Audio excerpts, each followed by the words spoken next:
Welcome to Fierce Compassion Podcast. My name is Brett William Simpson and I'm your host. If you're sick and tired of being sick and tired, if you're second on your own priority list and you're seeking a little bit of self-compassion and self-love, if you're looking to build resilience emotionally, mentally, physically, and even spiritually, then this is the podcast for you.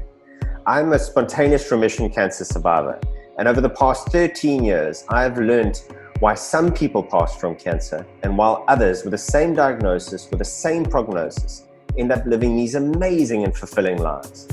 So I tend to use very big words now.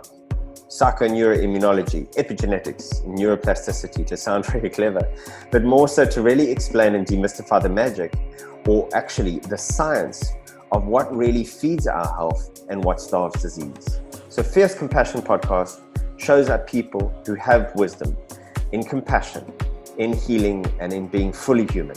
So if you're willing and capable of taking responsibility for your healing and life, then this is the podcast for you.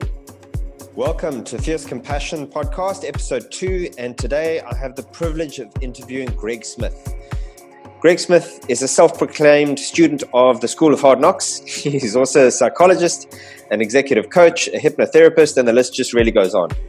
Two focus areas of what he deals with is conscious leadership and executive coaching, as well as mindfulness. He's a peak performance consultant, and he coaches really big players in the corporate world, such as Coca-Cola, Volkswagen, Woolworths, Eskom, and JSE. He's also a guest lecturer at Nelson Mandela Metropolitan University. He's an amateur athlete, having completed an Ironman and a couple of comrades. But the real reason I'm interviewing Greg today is that he has an amazing balance between the mind, spirituality, as well as human potential as far as what we are able to achieve metaphysically.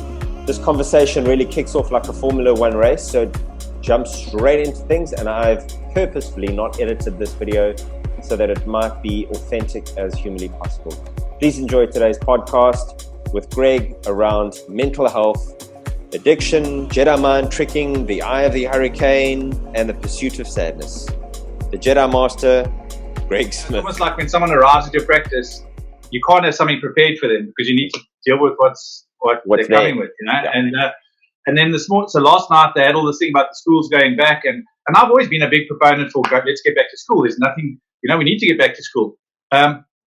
So they announced this thing, and my wife is that there's no way the kids are going back to school because they're going to get infected by these others that are coming in with the taxis and stuff, you know. So they're going to bring the illness.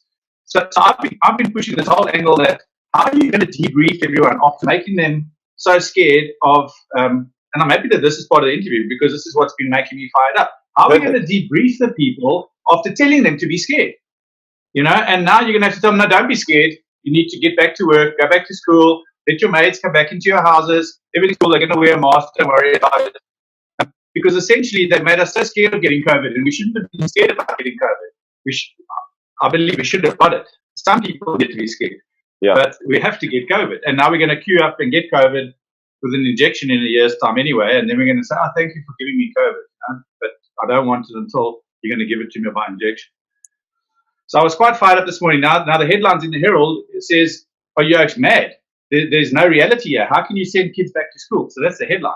And I think it's even coming from the Eastern Cape ANC leader saying we're not ready. There's no ways we can separate the kids.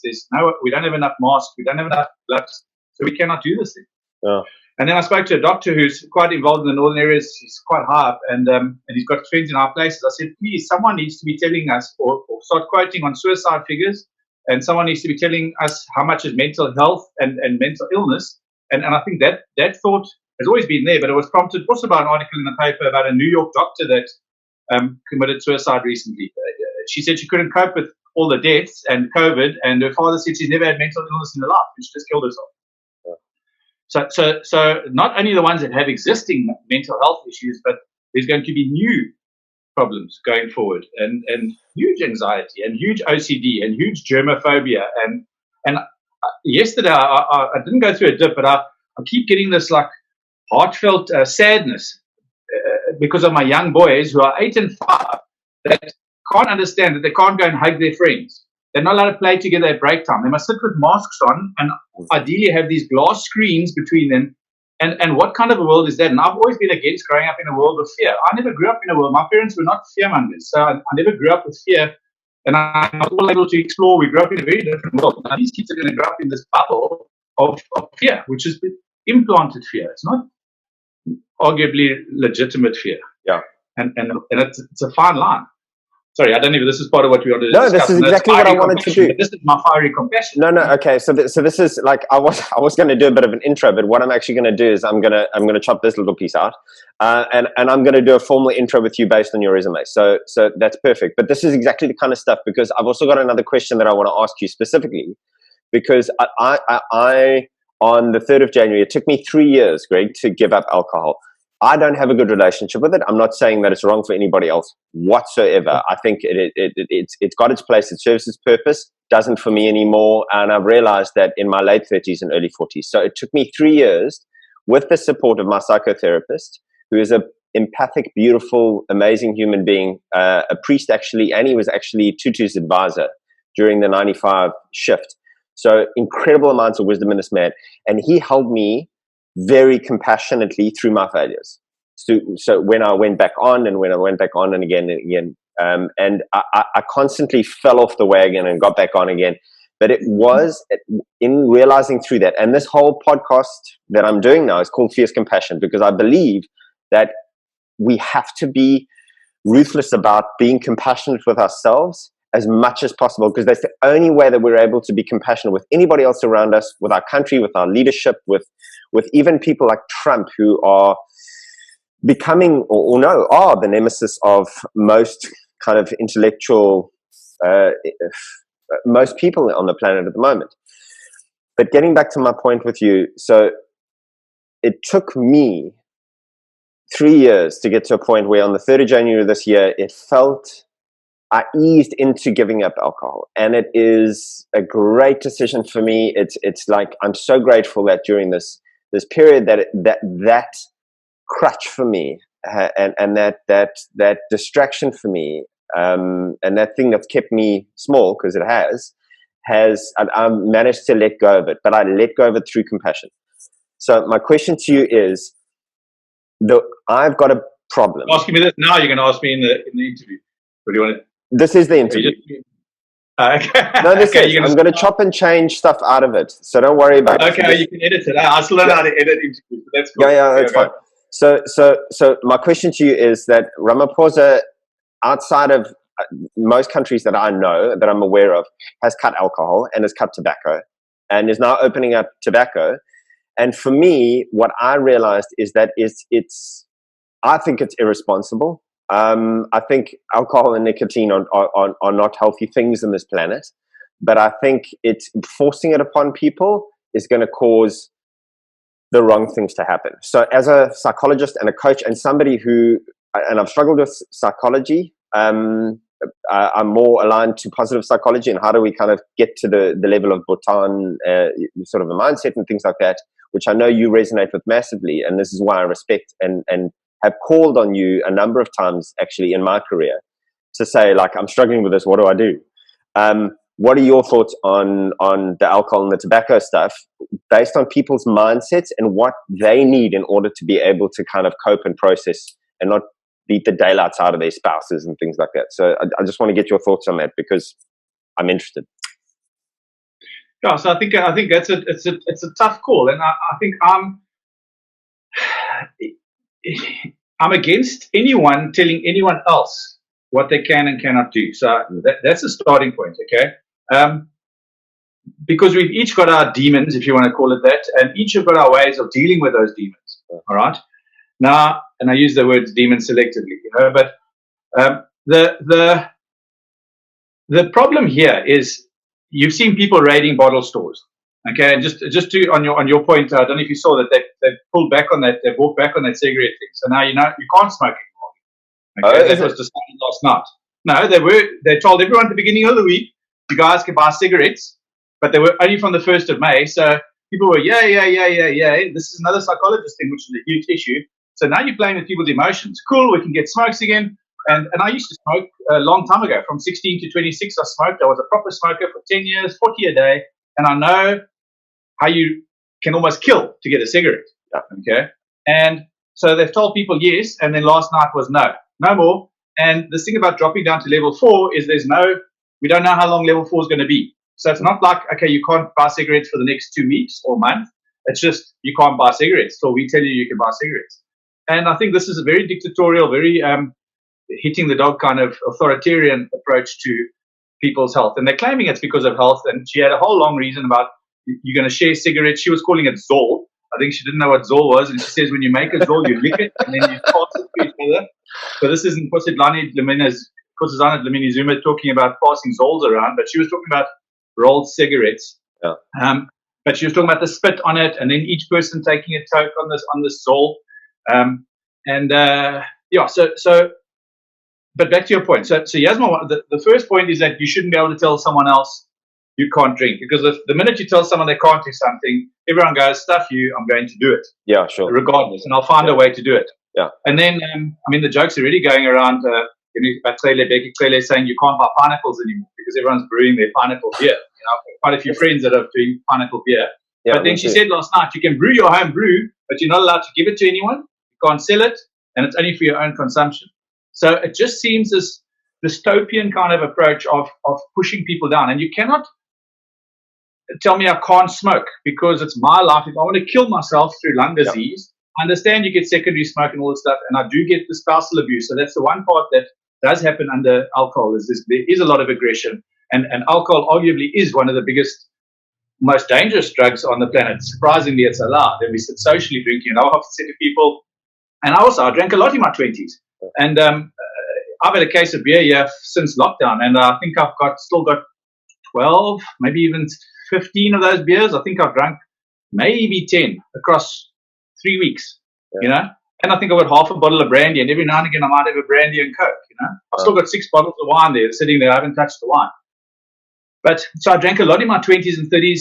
I didn't go through any overly indulgent phase or where I felt addicted to it in any way. Somehow Ironman fixed me. I was scared to do Ironman because I didn't know if I was going to be able to train without drinking. I thought, how do these guys train without drinking? But I got so into training and enjoying exercise that something changed in my brain. It was no longer an important factor for me in my brain. So drinking lost its glamour. I still like a beer. I still have a beer, but I don't have to have a beer when I bra. I don't have to have a beer when I'm watching sport. I'll have a beer if I decide to. It might be one beer, then I'll go on to cool drink. But I don't know when last I felt inebriated, and that's great. So how do I feel about it? But that was choice as well, Greg, because you made all those choices. I must make those choices. No one must choose. No one can choose that for me. So people, I've done quite a few. I'm a certified hypnotherapist. I don't use hypnotherapy because I believe as long as we're focused and we're looking at each other, you're already in a kind of waking hypnosis state. So I don't need to put people in trances and all this kind of stuff. But in hypnosis, people would phone me and say, "Oh, can you stop me smoking?"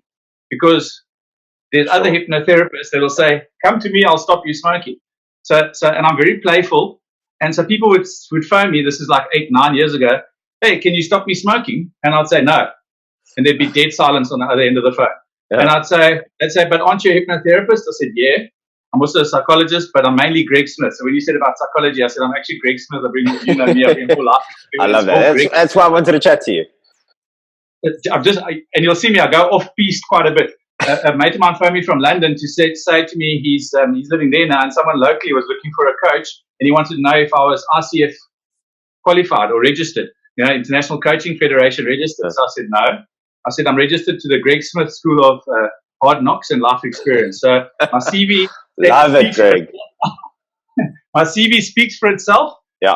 Tell the person to phone me. Anyway, I got the gig, because you need this, but we bring ourselves, authenticity into it. So back to this thing about choice. So I chose to. Thanks for that, by the way, because that's how I've actually positioned myself as a coach against exactly what I've experienced. And anyway, so you might lose some jobs by not being ICF registered or Commensa registered or whatever it might be. Okay, but you once you build up your portfolio and word of mouth is going to spread anyway. And you go speak to the top coaches in the globally, they will tell you that there's this whole idea about should we be qualified or registered with whatever, So, but word of mouth speaks a lot.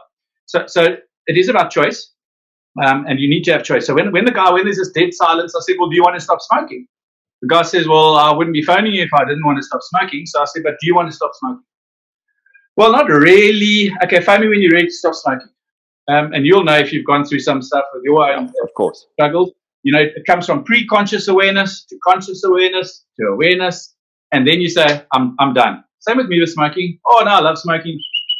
Then eventually, I don't really dig as my fingers smell. People are telling me you don't look like a smoker. I don't know what that's supposed to look like. Okay, now I'm going to stop smoking. So the minute you decide to stop smoking, I promise you, and you will argue with me because you said I used someone, I went with someone, but you don't need anyone. The minute you make a conscious decision to stop anything in your life.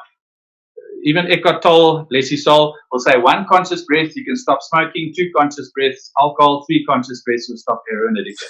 No, but but Greg, I actually completely agree with you, because the one thing that my psychotherapist helped me do is, all he did was he held a mirror and he held me with compassion that I didn't have for myself.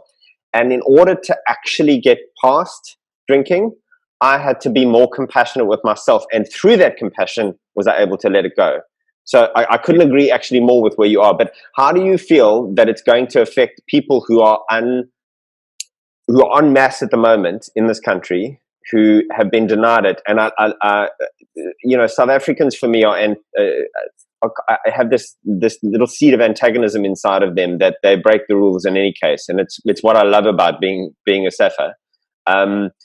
But being forced upon, what do you think from a psychological and from a coach's perspective, and all your experience that you've had in your own life, what that is going to do for people, or to people? Well, it's certainly going to go, if someone doesn't get a cigarette, let's talk cigarettes and nicotine, they go through that ratty phase. You're going to become extremely irritable. You're going to become extremely ratty. So an alcoholic, I'm guessing, if he doesn't get his booze, yes, alcohol can make that person worse. It depends. Some people might become quiet. They might go to sleep. With alcohol. Other people will go through an aggression phase. Some people just become happy. There are many different ways people respond to alcohol. When people have come to me with this alcohol issues, I'll say, how does alcohol impact your life? If you become aggressive or belligerent or whatever, then you use cocaine after using alcohol, then you cannot use alcohol. So they have to start working on it. They will immediately go through it's like the grief cycle, shock and denial, anger, bargaining, depression, and again, if you can't get your booze, I don't want to say you're going to kill yourself, but you might kill yourself, because booze, the first thing when someone comes with a substance addiction or any sort of substance abuse or dependence, I say to them, what's the payoff? And straight away they go, there's no payoff. That's why I'm here. It is a payoff, otherwise you wouldn't drink.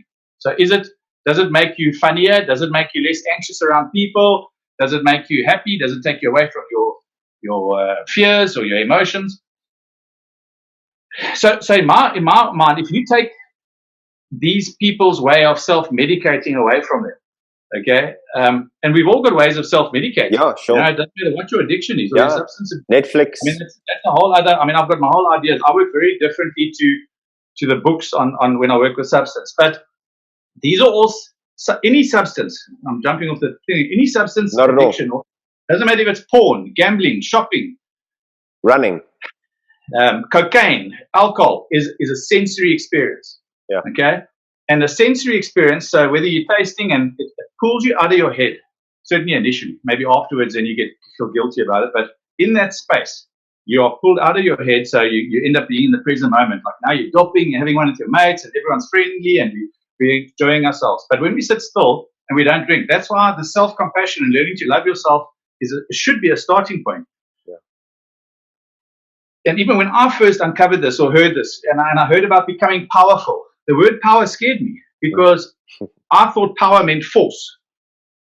But force is when you're forcing someone to do something else. Power is when you don't really care anymore, because you now have found your power inside of you. And that's not a forceful thing. And the minute we're forcing someone to act in a certain way, that's not power, that's force. Yeah. Okay, so once we realize how powerful. So my doctorate is in transpersonal psychology, which is more into the spiritual stuff and becoming conscious and waking up and realizing your authority to manifest things in your life, to attract stuff in your life, and you start operating by getting into the what I call the weird stuff now, operating by universal laws or spiritual laws. This is how it works. It's It's simple. But substance, people that are caught up in substance are caught up very much in the ego and caught up very much in this realm, okay, it's called the earthly realm. And they have to take their substances to escape their heads and their hearts. Now you take that away. So in the long term, it's good. Okay, obviously it's good. But you can't, in the short term, you have to do something, or you've got to be able to talk to the person, most people, not everyone, most people, you've got to talk them through the process, or hold their hand through the process, or show them the way. You can't just take it away, because that guy who beats up his wife is probably going to still beat up his wife now without the alcohol, because now he's even crazier because he can't get his fix. Okay, and I've worked with some people that have been with heroin addicts, and the one guy set fire to the house. I mean, he just gets crazy, you know, if you can't get it, and if you don't give him money to go buy his heroin. So people who are addicted to substances, and remember, there's abuse and dependence; those are the two different ones. And so people are going to, it's a Tinder. I don't know what the end goal is, or what they're trying to achieve, or where this is coming from. But unless you put a stopgap in between the alcohol and the cigarettes, could cause mayhem. Yeah, look, Greg, I mean, you've spoken to a lot of things that I couldn't agree more with you around. And for me, the alcohol for me, and the cigarettes in the past as well, have been around suppressing feelings. They've been around suppressing stuff that I needed to process, or old trauma that I kept at bay with this. So what I see happening is that this is a recipe for trauma to start rising. And I've started to see stuff coming up because I've got this 21-day fierce compassion process, and I've been surprised at what has come out of it, because a lot of people are going through this and they're learning, and it's not my information, it's the Eckhart Tolle's and the Deepak. I've just packaged it in a way that has lined up with how I've gone through that process. So I'm offering that to people in a specific way or thread. Is that there's been trauma that's coming up for people. And this is what I'm both excited about and frigging nervous about as well, because trauma without support and holding, I find can go really wrong in horrible ways. But trauma with support, with compassion, with a Greg Smith guiding them through the process can be, and for me it was, this beautiful awakening into self, into soul, into spirit, into what you speak about in the mystical, into things that we don't yet understand, and naively look at ourselves as to think that we know what's going on this planet, but we have no idea because we haven't even looked inside. But it seems to, for me, to be this beautiful gateway into that place. But again, that I've been held in going through that process. You hold people going through that process, and what I'm seeing with Ramaphosa, and I really buy into who he is. I've got some level of real connection with especially that mask incident where he laughed at himself, where, you know, I find people in leadership positions who are controlled by their ego cannot do that. Look at Trump. You know, the guy has no chance he could laugh at himself. Kennedy's, I think it's Psych 101 that Kennedy, in the 60s, whatever, he's just before or just after the Vietnam War, his ratings went right down. And apparently, and they teach us this in Psych 101, apparently somewhere around that period, he was coming out of the airplane, Air Force One, and he slipped and onto his ass and he fell. And his ratings skyrocketed because amazing, eh? We put them in this perfect place, but when they're so human at that, I mean, that's difficult to stick those things on, and they do that pop off your ears and make it stick out there. And so it makes him more human, you know. And he joked about it the next day about teaching people how to put a mask on, which is wonderfully humble. Yeah. But Greg, if I were to ask you, okay, so let's say you're in a position of guiding Ramaphosa right now, because I regard your skill highly. I regard who you are highly, firstly. But what would you do now, or what would you suggest if you were a big community leader, or a president, or somebody who had a company that had like a Google or somebody that had millions of employees, what would you prioritize during this period so that they could process this emotionally and mentally? And I'd love for you to actually share, if you wouldn't mind, what you've been going through personally and how you have managed your emotional and mental state going through this whole process. Because I think we're in day 35 or something at a point now, that you would be able to kind of gift to other people who might be watching this to say, okay, well, this might be something, but that's attachable. You know, like you've done meditation. I know you meditated today. You practice what you preach.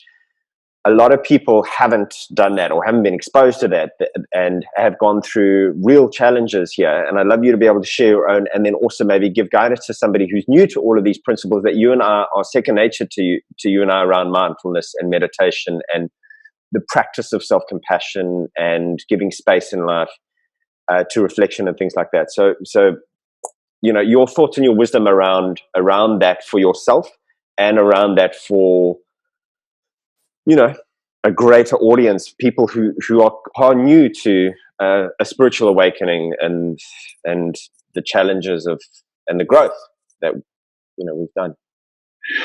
Yeah, thanks. Look, I'd rather skip the one on how to offer any advice to Ramaphosa and answer the last part, because awesome. I feel that they've dug such a big hole. I don't know how they're going to get out of it. And not just, sure. I don't want to blame our government. I want to blame I posted on Facebook today. So, and I've got my professional page, and I post a lot of more controversial stuff on my personal page. Okay. Sure. So my professional page, I try and keep professional. Greg Smith, counseling psychologist and executive coach. And then I've got Greg Smith, personal. And I posted there that whoever started this thing, and I'm not trying to sound like a conspiracy theorist, but there's someone managing the process globally, because everyone's following that process and should be hung, drawn, and quartered, because the repercussions, I understand COVID, but the repercussions are profound and long lasting. And my argument from day one, when this thing first broke, was, guys, be calm, don't panic. And I'm going to answer your question now. Be calm, don't panic. I was being attacked from all sides. Are you minimizing this thing? People are dying, and you're saying don't panic. Yeah. Sure. And I said, I'm not saying that. I'm saying if we start panicking, we're going to make the wrong decisions. Or and you've heard how I answer. I kind of jump around because I hear everything that you've said. So I'm going to quickly jump in there again with something that you said just now, when you spoke about what I call the swing emotions. So you have high performance emotions like enthusiasm and confidence and optimism and such, etc., which are high arousal, broad focus. Then you have these swing emotions: anxiety, fear, frustration, anger, okay, which are also high arousal, but narrow focus. I need my drink. Let's go burn the bottle store. Let's go break into that shop. Let's take all their food, because there's only one small thing. And those swing emotions can go either way. So my argument is, how do we debrief people? Because we're already sitting with a problem here, because for 35 days, certainly in South Africa, and I saw a picture of Newport Beach in America this weekend, and I still said to a friend of mine, is this a fake photo? He says, no, that Newport Beach was packed this weekend, because in America you can go to the beach, right? So yet, strangely enough, my American friends are freaking out because they've got 100,000 deaths, etc., etc., etc., but they all go to the beach on the weekend and all go sit together and carry on as normal, okay? Yet in South Africa, we locked down. So for 35 days, 34 days, we've been indoctrinated by, and I do watch CNN and Sky, but I watch a whole broad spectrum of news, and I read the news, and I still make up my own mind. So we've been indoctrinated, hypnotized to believe something, okay? And I called it massive hypnosis, because it is massive hypnosis. Now, how do you deprogram those people? So in today's, there's quite a controversial posting I posted on there, and I also posted on one of my friends in Cape Town, who you also know, so you'll see some there. I even cut and pasted it into his paper, where people will attack me there too, I'm sure. Sure. But strangely enough, I've had a lot of support, and I was thinking how brave you have to be to go and put yourself out there with a post like I posted this morning. And go and read it, you'll see it. I'll take a look, yeah. Thanks, Greg. And it was, my argument was about this frustration thing about the school, now pulling back on the schools, and what do we do, and how do we deprogram these people because of this mess we've created. So to answer your question, what would I tell your listeners and people out there? So I've been posting for 3 weeks on Facebook. I've been doing a 20 to 30 minute presentation. And my first presentation was called Going Quiet Amidst the Storm, or Thriving in the COVID-19 Hurricane. That was what I titled it. It was a two-part series, two 20 to 25-minute sessions. And then after that, I think I did about 7 or 8 sessions on Self-Awareness 101, because everything starts with self-awareness, like we were just talking about earlier on. And then now I'm on about session 10 of conscious self-management.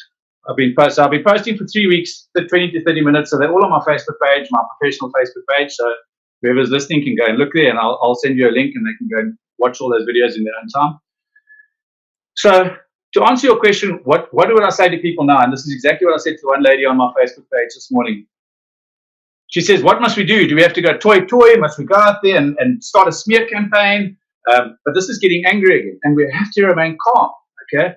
And all we can do, because we don't make the rules, is find our centers, make sure that no one is infiltrating our brain, that we're keeping an open mind through this process. Tricky. That we are able to think clearly. Yeah. Okay? And critically. And this is always, for the last 5 years, my talks are all around critical thinking, psychological flexibility, which is emotional and cognitive flexibility. Sure. So just to go back to the hurricane metaphor for your listeners, the hurricane metaphor, and I still would love to write a book around this. The hurricane is a crazy thing. I mean, in the hurricane, some people, this is part of that talk the other day, some people throw up their hands, they're running, screaming. Other people are fainting and just falling over and half dead. You know, they just can't handle it. Other people are just standing there, dumbstruck. And then you've got another group of people who are rallying people together, are feeding these people, are calming them down, putting them in shelters, looking after them, planning stuff. And then out of this chaos, there's leaders that arise out of mayhem.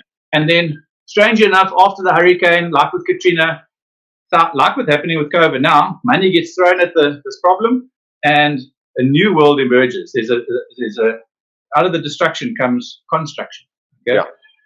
Yeah. So there's a part of me that's quite angry that what we're going through. There's another part of me that's extremely calm, and there's another part that's quite excited, cautiously excited about what's on the other side of this speed bump, okay, that we're going through. Yeah. So the hurricane metaphor speaks about, in the center of the hurricane, there's an eye of the storm where there's beautiful blue skies, there's calm, there's no rain, there's no wind, and then you get hit by the wind from the other side again. But someone once asked me, and this is where the hurricane metaphor came to me, like to say, who are you? That was a workshop for psychologists. And she said, I know you're all psychologists. So when I ask you, who are you? Don't say, I'm Greg, I'm a counseling psychologist. Tell me who you are and how you work and what do you do? And it just came to me. And I said to her, I'm in my own hurricane, but I'm in the center of my hurricane. And it's my job to go and find Brett and not pull him into my center because he can't come into my center, but to help him to his center. Yeah. Okay. And in that center, we renew, we gain strength, we build ourselves up again, and then we have to go out in the storm. The storm is not going to go away, not the COVID storm, not our lives, not adversity, none of that. But we've got to be calm in the storm. And that quiet in the storm comes from the Desiderata, that poem called the Desiderata. So I can't remember how it actually works, but in my 20s, I discovered this phrase, go quiet amidst the storm, because I felt the world was affecting me so much in my 20s. And I was getting drawn because I wanted to please everyone. And so I was being pulled in every direction. And I was quite flexible then already. But I thought this flexibility is not helping me because I'm a bit like a tumbleweed. So if the wind blows this way, I tumble that way. If it blows this way, I tumble that way. Sure. And that's because I never had a center. So this part that comes out of the Bible that speaks about building your house on rock, if you don't have a center, you're building your house on sand. So you have to build your house on rock. And rock is finding the core of who you are. And I often say to people, again, I'm getting a bit spiritual now, when you find yourself, you find God, and when you find God, you find yourself. Yeah. And this thing about the essence of who you are, there's peace and there's calm there. And then you can go step out into the storm. And only when you found your peace, and even on Maslow's hierarchy, where he talks about self-actualization, you have to leave the herd to get up to self-actualization. So you've got to take off your skin, basically, and be vulnerable in order to leave groupthink. And then you'll self-actualize. And once you can self-actualize, only then there's another inverted pyramid above that one, which no one even talks about. But only then can you help others to self-actualize, once you've gone to yourself. So that school of hard knocks that you've been through, is tremendous benefit to you to help others. Absolutely. Best thing I've ever done. Not only on the same path as you, but on similar paths, where you can help people. But so to cut a long story short, I'm fortunate. My personality, my makeup has always been one that I like to think I thrive in chaos. I'm that oak, so it's been okay for me, what's going on here. So I was quite lucky with that. And I think it's helped me to reach more people and to do what I've been wanting to do. And that's why I think in the next 5 years, for me, I'm changing a lot. Yeah. No, I find that fascinating because I've also found a similar space. In fact, I was only inspired to do these ramblings that I've done. I've done 7 of them now. And because of, I think, the center that you speak into, that I've, over the years, done this inward journey into kind of finding what actually my kind of rock is. And all of these little, not even little, I suppose, these stretches into being able to kind of really find myself in order to be able to kind of find that center that you speak into. Sure, there's a lot going on in my head now, what you just said, Greg. But it's so exciting, Greg. Let me just tell you this, okay? So I'm this weirdo, and I don't talk the weird stuff, although I'm getting quite a lot braver. I know, I was thinking the other day, my age group, it's my birthday coming up tomorrow. By the time I'm 60, which is not so far away, I have going to be in a very different place to where I am. I started working on a book, and I was hoping through this lockdown I've written probably 25% of the book, okay? Wow. And then I was quite annoyed with myself because I put the book down and I started the social media thing. And my younger brother, I've got a lucky brother, that said to me, Greg, you're going to reach way more people through social media than through your book. So put the book down. You're going to sit years building a book just so that you can be an author. I said, what I wanted to be an author. It's one of the things I wanted to do is write a book. So I'm going to still write that book. But I really have, because my videos, there's about 200 or 300 people watching them at a time. There's, so the amount of people, and they're free. And again, it's a universal law. What you put out to come back. I've already had quite a few national corporates contact me because somehow they've seen the videos and they want to use those videos elsewhere. So it's a universal law. What you put out is going to come back to you. So, and I've in the last 2-3 years, money, strangely enough, has become less important. And as it's become less important, money's flowing back to me quicker or easier. It's funny that, eh? It's weird.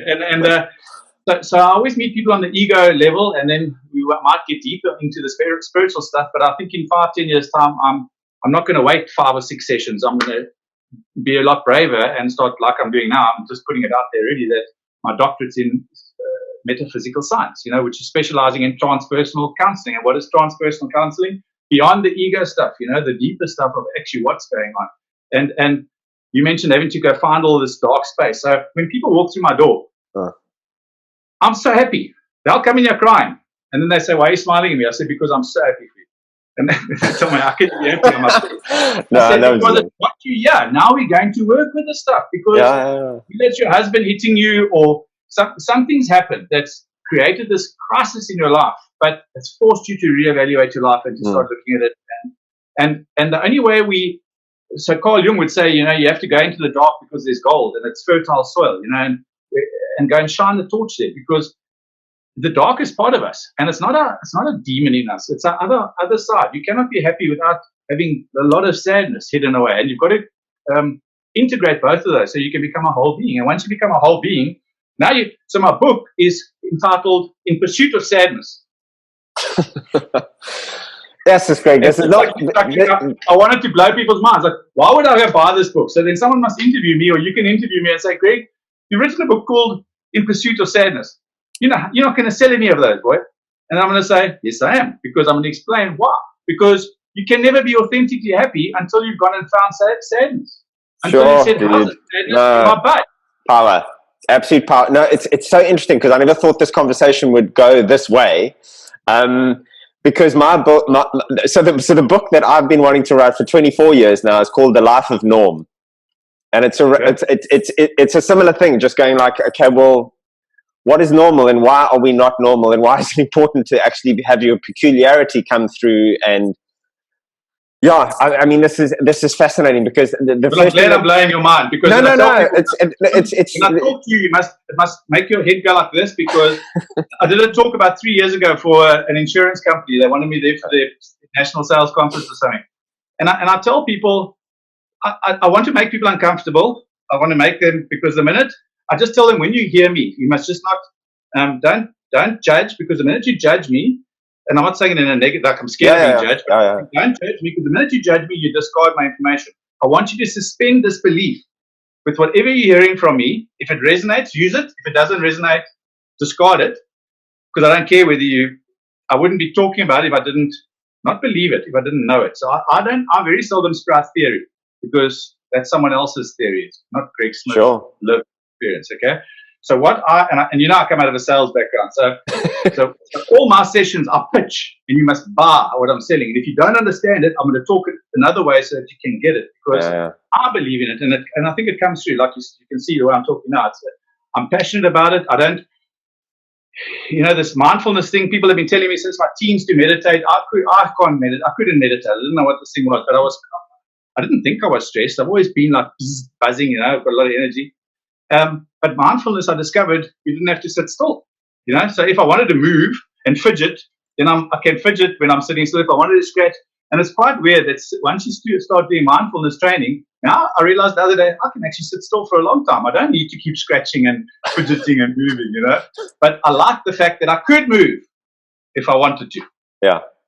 And I had choice. So I didn't have to sit and chant and sit dead still because I was going to be moaned at if I moved, So that book you must write, and there is no. Absolutely, but I also find it quite interesting, because what you've said is, and you do this, and you explained to me before I actually press record on that poster behind you. So you drop these, you cheeky, because you use your psychology to Jedi mind trick people into starting to like embody those images. Like what I see is courage. So then I relate to courage when I'm speaking to you. I see humor in the background as well. And then I see love and learning as well. So, so I could just imagine in your presentations that you start dropping all of that stuff.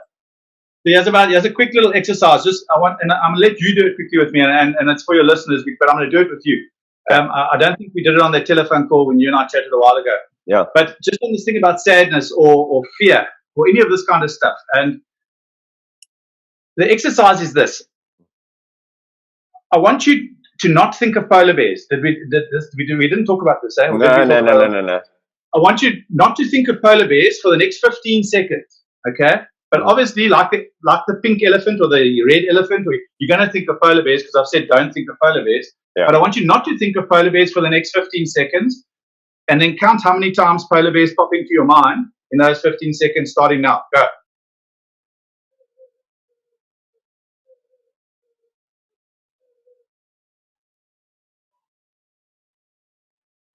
Okay, stop. How many times? I don't know if it's times, but it's consistency. And I've actually just read a book called The Golden Compass, and there's a polar bear in that. And then I saw this polar bear in this documentary that I watched the other day, and then this other thing. So the one merged into the rest. I don't know if there was one or two. You thought of polar bears almost most of the time. You made connections, but you were thinking of polar bears, even though you were supposed to not think of polar bears. Okay, yeah. You were thinking of all the polar bears in your life. Yeah.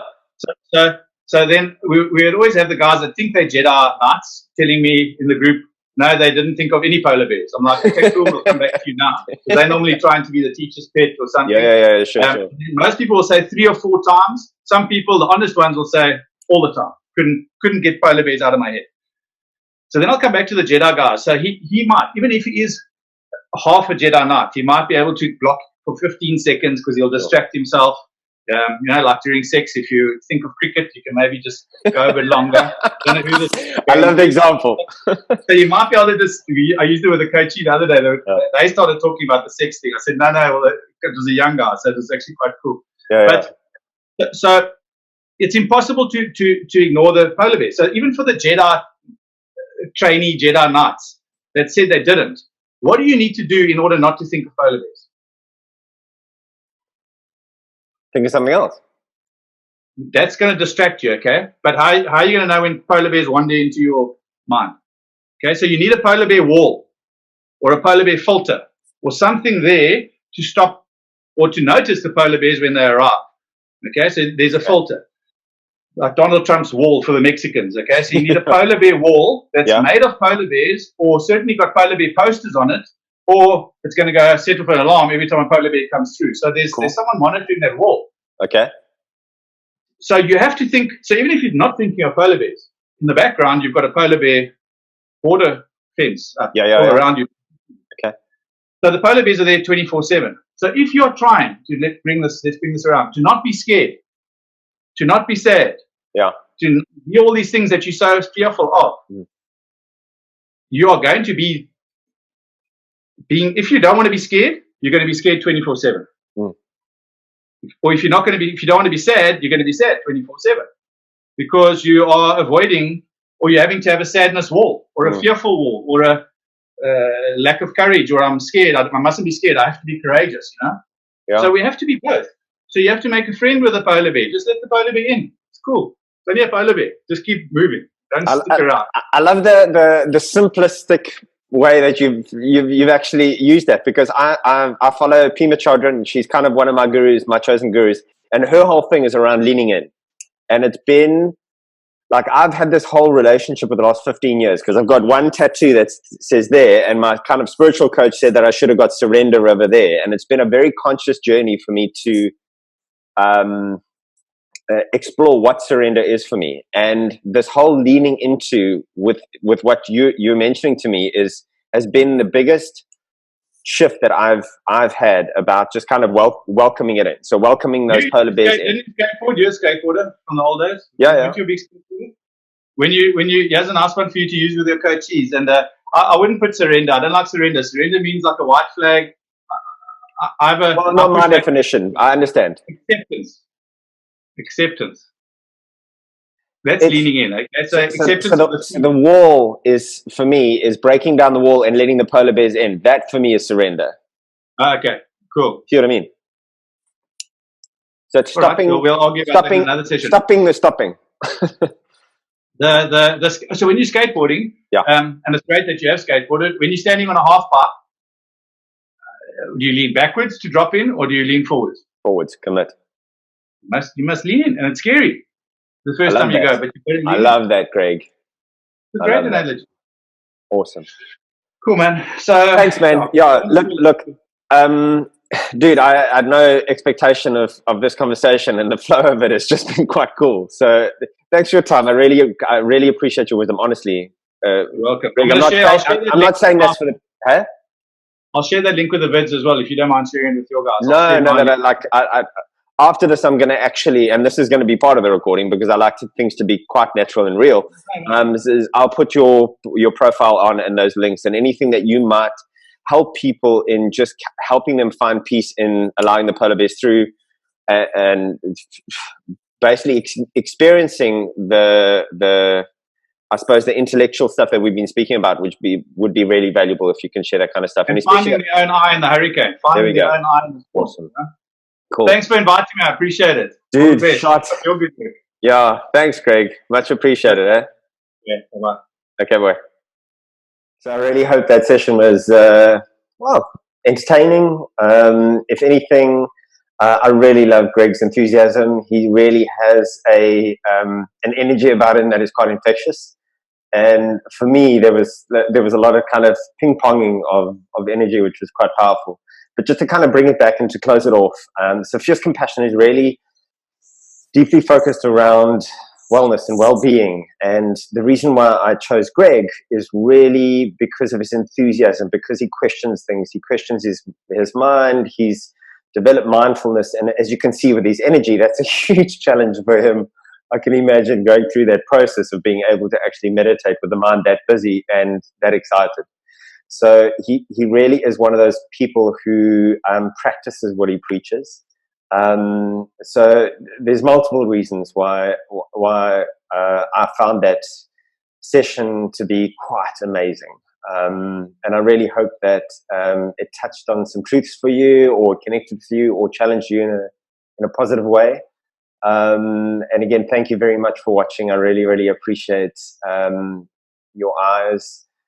This is certainly something that resonates very deeply with me, around communicating and having conversations with somebody who can, through that conversation, then model to other people, how they've got a certain aspect of life right, in their well-being, in their self-care, in being human, in being just an imperfect being on this planet, trying to care for themselves and care for the people that they love, and then hopefully that then grows to a planet and governments that are more compassionate and leaders that are less egotistical.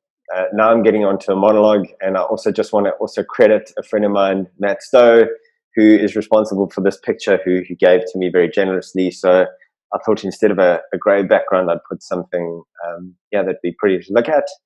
And so I'm going to close things off. I really hope that was valuable to you, and I will continue to add a podcast every single week. At the moment, it's on Tuesdays. It might change depending on my marketing manager's thoughts. But thanks again for your eyes on this podcast. I really appreciate it.